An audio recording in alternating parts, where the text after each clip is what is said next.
Welcome to our channel. इस video में हम कक्षा 8वीं विषय हिंदी के पाठ 17 तृतीय लिंग का बोध पाठ के प्रश्नों के उत्तर करेंगे।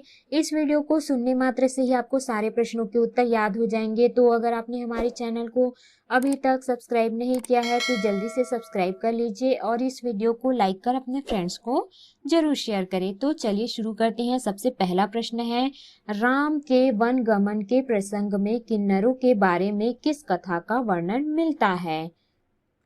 इसका उत्तर है, राम के वन गमन के समय अयोध्यावासी श्री राम को सरयू नदी तक छोड़ने जाते हैं। नदी तट पर श्री राम सभी को फिर मिलने का आश्वासन देकर घर लौटने कहते हैं। किन्नरों को छोड़कर सभी वापस लौट जाते हैं। 14 साल बाद श्री राम वापस आते हैं तो किन्नर उनका इंतजार कर रहे थे।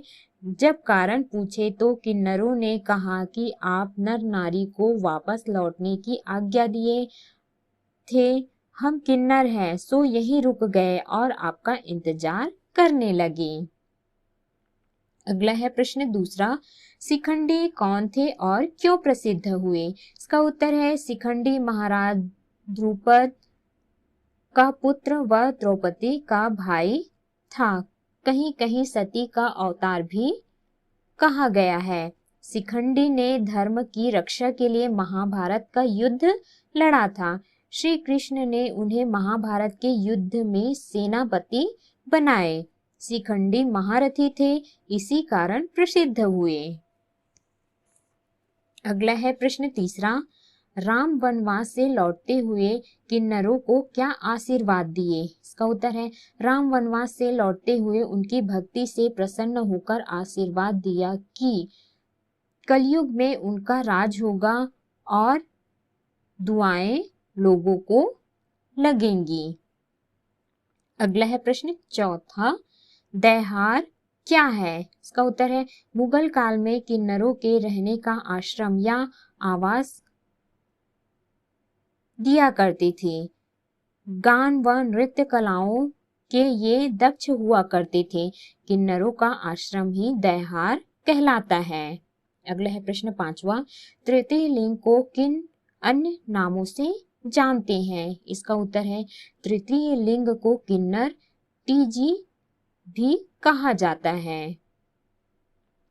अगला है प्रश्न छठवां, तृतीय लिंग के लोगों ने किन किन क्षेत्रों में प्रसिद्धि प्राप्त की है? इसका उत्तर है, तृतीय लिंग समुदाय के लोग कारपोरेट, समाज सेवा, राजनीति, फैशन, संगीत आदि क्षेत्र में प्रसिद्धि प्राप्त की है।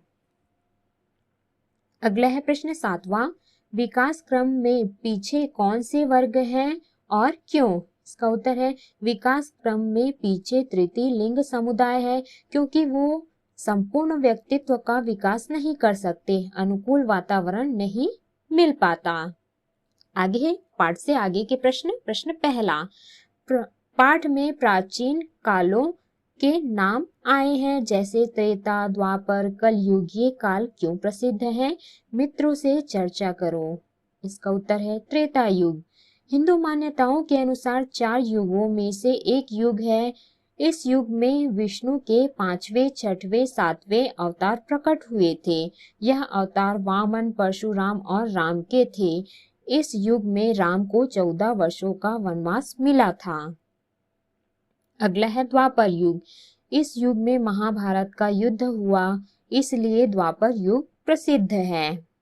कलयुग, कलयुग में खासियत जैसी कुछ नहीं, चारों ओर अंधकार, प्रतिशोध, लालच ही दिखाई पड़ता है जिसे इंसान भुगत रहा है।